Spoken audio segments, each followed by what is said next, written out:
Morning my dear friend. तो आज हम पढ़ने वाले हैं 11th क्लास का 7th चैप्टर आधुनिकीकरण का रास्ता। तो इसमें आज हम पार्ट 2 करेंगे। हमारी नेक्स्ट वीडियो है जो कि चीन के आधुनिकीकरण पर आधारित है। चीन की कहानी आज हम इसमें पढ़ने वाले हैं कि किस तरीके से पहले चीन कैसा था, अब वो चीन कैसे इतना आधुनिकीकरण हो गया। ठीक है, तो चलिए जल्दी से इसको स्टार्ट करते हैं बिना किसी देरी के। तो देखो चीन की कहानी में आता है चीन आधुनिकीकरण, मतलब कि जो चीन था हमारा वो कैसे आधुनिकीकृत हुआ। तो इसमें तीन जो दल है इन्होंने बहुत बड़ा योगदान दिया। ठीक है, जिसमें सबसे पहला जो दल है वो किसका, कांग योवेल लियांग किचाओ। दूसरा जो दल है वो है सन यात सेन और तीसरा जो दल है वो है कम्युनिस्ट पार्टी का। अब हम ये देखते हैं कि ये जो तीन जो दल है इनका हमने काम किया था। तो देखो जो कांग योवेल जो लियांग किचाओ था इनका ये आरंभिक सुधारक माने जाते थे। इसका मतलब ये था कि चीन में पहले बहुत समस्याएं थी, असमानता को लेकर, स्त्री को लेकर, तो उन सबको खत्म करने के लिए इन्होंने कदम उठाए। दूसरे पश्चिमी चुनौती से सामना करना था इन्होंने पश्चिमी चुनौती से इन्होंने सामना करा। पश्चिमी चुनौती का मतलब यहाँ पे ये मीनिंग है कि देखो हमारे पश्चिम में जो देश पड़ते हैं उनसे मतलब है कि जो ब्रिटेन है वो चीन को अपना उपनिवेश बनाना चाहता था। तो इसके चलते जो ब्रिटेन है उसने चीन पे हमला किया होगा। तो ब्रिटेन से लड़ाई करने में भी इन्होंने क्या करा, हमारा योगदान दिया। सन यात सेन बहुत इंपॉर्टेंट व्यक्ति है, इससे आपको क्वेश्चन बन सकता है। अब देखो क्रांतिकारी विचार, इनके क्रांतिकारी विचार थे, इनके बारे में आगे चल के और बहुत कुछ पढ़ेंगे। तो थोड़ा सस्पेंस रख लेते हैं इनके बारे में। कहते हैं पार्टी। अब ये जो पार्टी भी इंपॉर्टेंट है।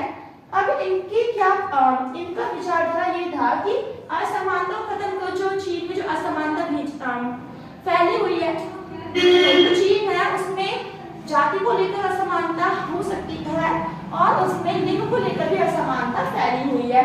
फिर इन्होंने क्या बोला कि अगर हमें विकास करने, अगर हमें आगे बढ़ना है तो हमें विदेशी निकल करनी पड़ेगी। मतलब कि जो रास्ते विदेश ब्रिटेन जैसे देश अपना रहे हैं अपने आप को आगे करने के लिए, हमें भी वही रास्ते अपनाने चाहिए।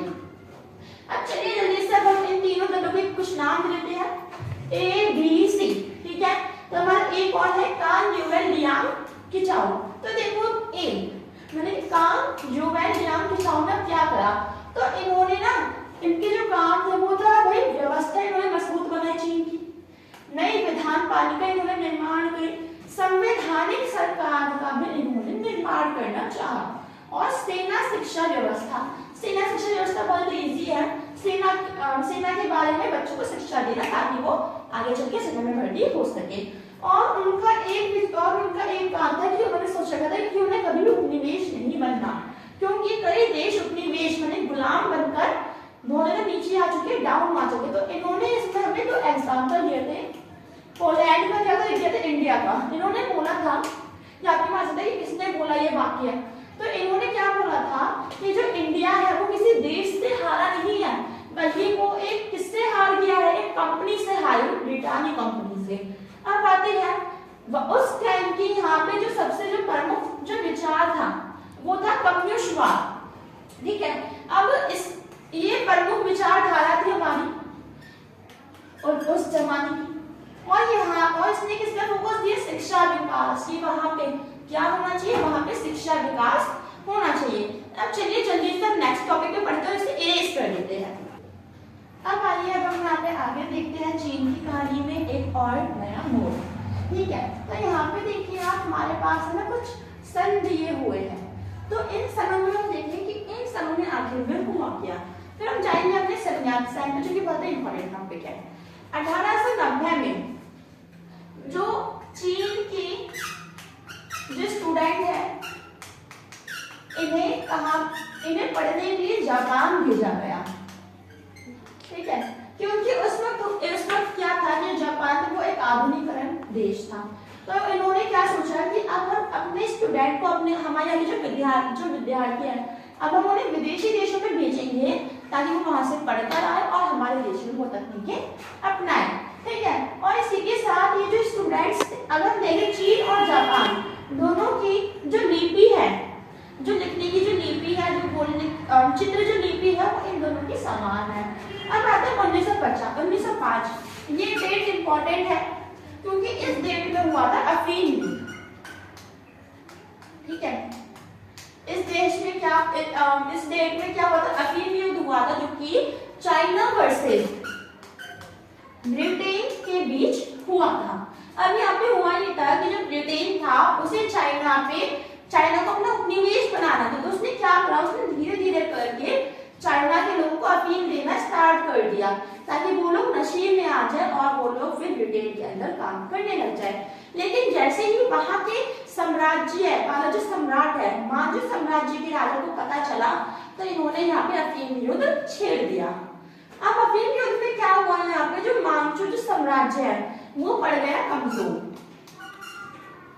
मांझू साम्राज्य क्या पड़ा भाई, वीक पड़ा। ठीक है, वीक हो गया अभी, और इस कारण यहाँ पे चाइना में इंडिपेंडेंस आया और रिपब्लिक भी आया। और आगे हम रिपब्लिक की बात करने वाले हैं कि इसमें कैसे रिपब्लिक आया। अब 4 मई 1949 को यहाँ पे क्या हुआ था, एक शांति सम्मेलन हुआ। ठीक है, शांति सम्मेलन हुआ।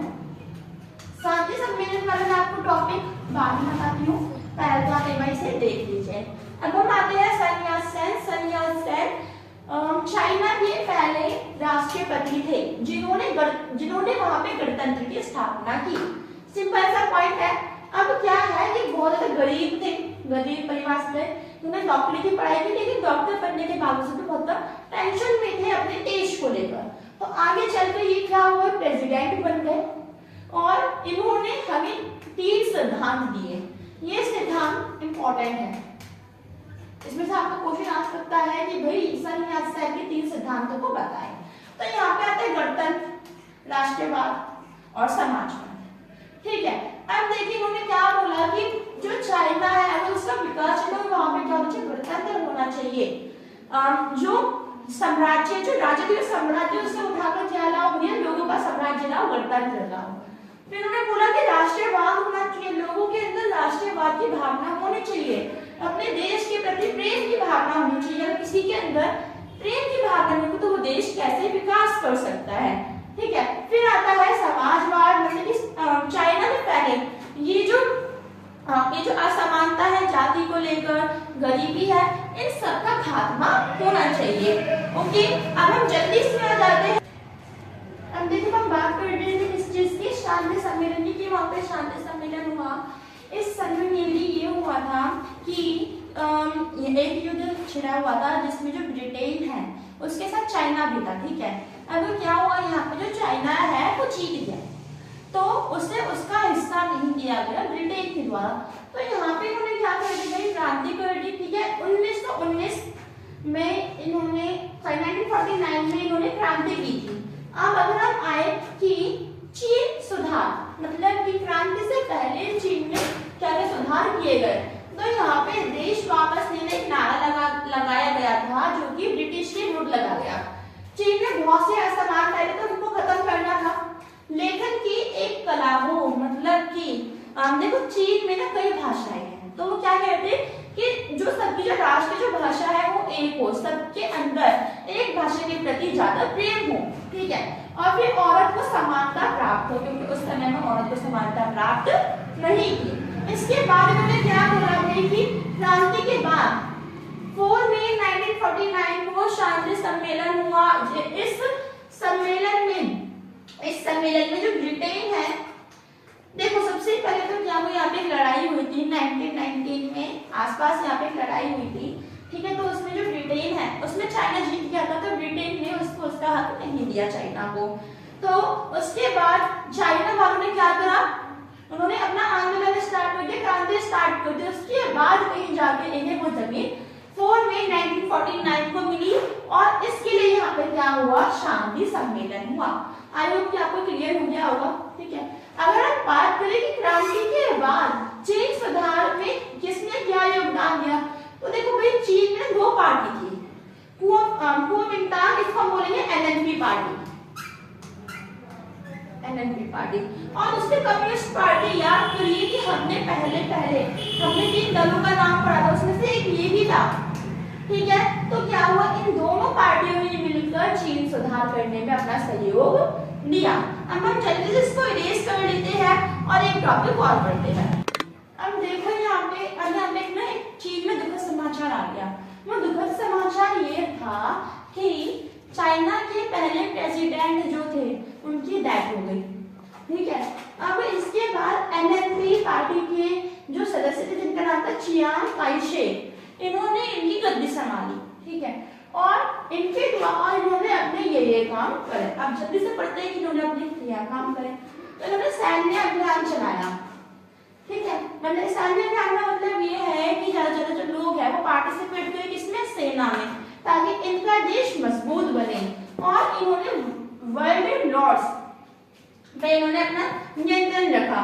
ठीक है, वर्ल्ड लॉर्ड्स इन्होंने साम्यवाद समाप्त करा। साम्यवाद का मतलब ये होता है कि समानतावादी रखा कि कौन ज्यादा अमीर है कौन ज्यादा गरीब है।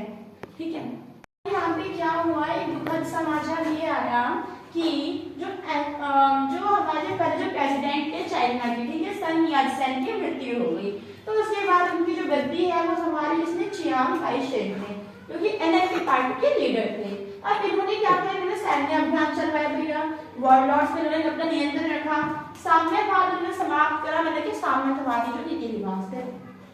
राष्ट्रीय बद्धता मतलब कि देश के जितने जो लोग हैं वो एक साथ मिलजुल कर रहे, इन्होंने इस पर भी ध्यान दिया। और इन्होंने स्त्री को 4 गुण इन्होंने मतलब कि दिए। वाणी, एक तो स्त्री अपनी वाणी सुधारे, सती तत्व उसके अंदर होना चाहिए, उसका रंग रूप मतलब कि सुंदर होनी चाहिए, और वो घरेलूपन मतलब कि जो घरेलू कार्य है वो उससे अच्छे से आने चाहिए। अब देखिए यहाँ पे नेक्स्ट जो पॉइंट है वो हमारे पास ये आता है कि औद्योगिक धीमा। जब ये चियांग काई शेक आए ना तब इन्होंने क्या देखा कि भाई जो चाइना का जो औद्योगिकरण है वो बहुत धीमा है, वो तो भी बहुत स्लो चल रहा है, क्योंकि 1919 में एक नया वर्ग उभरा था जिसको कहते हैं मजदूर वर्ग, जिनकी संख्या केवल 5 लाख थी। और जहाज निर्माण में जो कार्य बहुत धीमा चल रहा था, नगण्य शहरी दुकान थी, शहरों में ज्यादा दुकान नहीं थी, और ज्यादा और यहाँ पे एक और यहाँ पे पॉइंट ये चल रहा था कि भाई फैक्ट्री में ज्यादा काम होगा लेकिन पैसे इनको कम दिए जाएंगे, पगार इनको कम दी जाएगी। और इसी के साथ क्या हुआ यहाँ पे 1902 में यहाँ पे पेकिंग में पहली यूनिवर्सिटी खुली, मतलब कि विश्वविद्यालय, और इसी के साथ यहाँ पे पत्रकारिता भी छपी। ठीक है, मैगजीन छपी, इसका नाम है लाइफ वीकली, जो कि शाओ टाओफेन ने खोली थी। अब हम जल्दी से इसको इरेज करते हैं और अपना अगला टॉपिक समझते हैं। तो आई होप कि आपको इतना समझ में आ गया होगा। ये हमारा था चाइना का पार्ट 1। ठीक है, अब हम अगली वीडियो में चाइना पार्ट 2 करेंगे, जो कि हमारी और इतनी ज़्यादा इंटरेस्टिंग होगी। जो ये स्टार्ट होगा चीनी साम्यवादी दल के उदय के टॉपिक से। So thank you for see this video and please हमें थोड़ा सपोर्ट करो और इस चैनल को सब्सक्राइब करो। Thank you.